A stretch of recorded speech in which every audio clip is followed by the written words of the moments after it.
Hello children, today's topic is geometric progression. In short, we call it GP, okay? So, let us see what is the definition of geometric progression. So, suppose you have a sequence of numbers. So, here I have taken A1, A2, A3, dash, N. When I say sequence of number, here we mean to say that there are few numbers separated by commas. They follow some pattern, okay? Now, we got to identify whether this is geometric or some other type of numbers, okay? It could be geometric, arithmetic, harmonic, okay? But in our syllabus, we are going to only deal with AP and GP. Clear? So, suppose we have taken a few numbers separated by comma. So, firstly, we got to check whether these numbers are in GP or not. So, how do we check that? So, for that, what you do is, this is how the numbers will be given to you, okay? So, you got to check whether this is satisfied or not, okay? So, what you do is, like here A1, A2, A3. So, what we'll do, we'll take ratio, okay, of A2 upon A1, okay? A2 upon A1 we'll find, then we'll find A3 upon A2 and so on, okay? As much as numbers are given, we will find their ratio and we will observe that the ratios are same, okay? If it happens that ratios are same, in that case, the given sequence is in GP, clear? And the ratio, that common ratio, the constant that you get for each is called common ratio, okay? And it is denoted by the letter R, clear?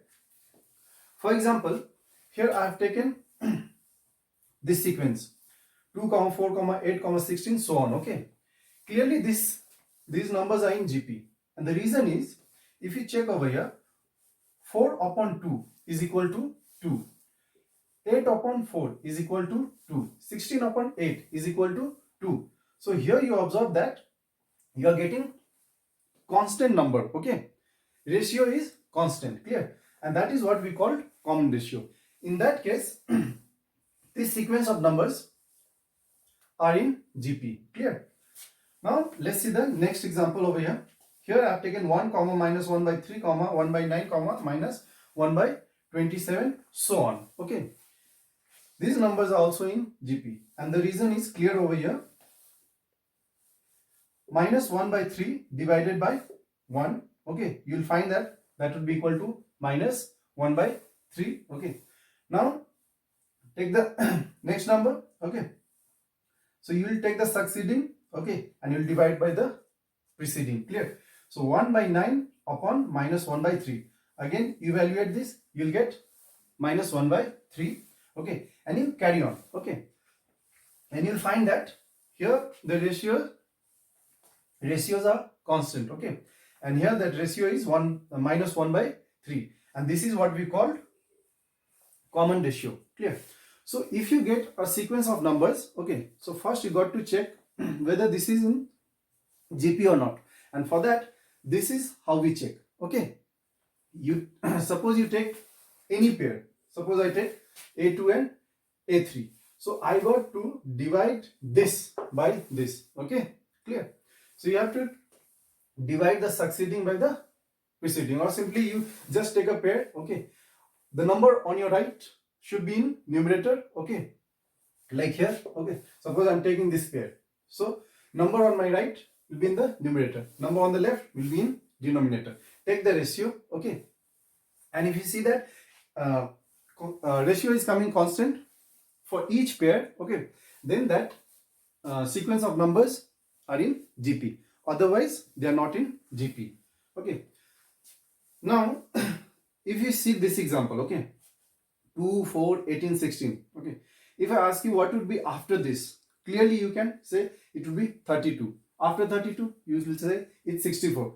But if I ask you what would be the 1000th term, okay? Or what would be the 84th term, then it will be quite difficult for you, yes?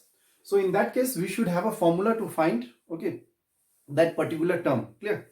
So here we will see what is the formula to find the nth term. Like here, nth term means here in place of n you can replace anything, like any natural number in fact. So in place of n you could put 1, 2, 3, 4. Okay, so suppose a1, a2 as well as an, these are in the GP, clear? And once when I say they are in GP, that means when you take a pair of and take the ratio, okay, you'll find that ratio is coming constant, clear? So here I have taken this GP, okay, then I have to write the general formula for the nth term. Fine. Now nth term is given as an is equal to a1 into, okay, r to the power n minus 1, okay, where your a1 is the first term of the GP, okay, r is the common ratio of the GP, okay. So in that way, suppose I want to find the first term, okay, I want to find the first term. So for that, what we have to do, I have to replace n by 1, clear? So in that case, if I replace n by 1, I'll get a1 is equal to a1 into r to the power 1 minus 1, clear? If I'm looking for the second term, okay, then in that case you got to replace n by 2. So a2 is equal to a1 r to the power 2 minus 1, so on, okay. Like here, if you see, suppose let's find the third term. Clearly you can see over here, third term is 8, fine. But suppose I want to use this formula to find that term. So here I'm looking for the third term, clear? Now in general, formula is what? An is equal to a1 r to the power n minus 1, clear? So I want a3, that means in place of n I got to write 3, okay, clear? So I get a3 is equal to a1, this, done. Now I'm looking for this, yes. So in order to find this, I should have these values, clear? So a1 means first term, so here a1 will be replaced by 2, okay. Then I got to put value of r in this GP, okay. What is the common ratio? R is equal to 2, so I have to put 2 and then square. So 2 into 4 is equal to 8. So you saw 8, clear? Now suppose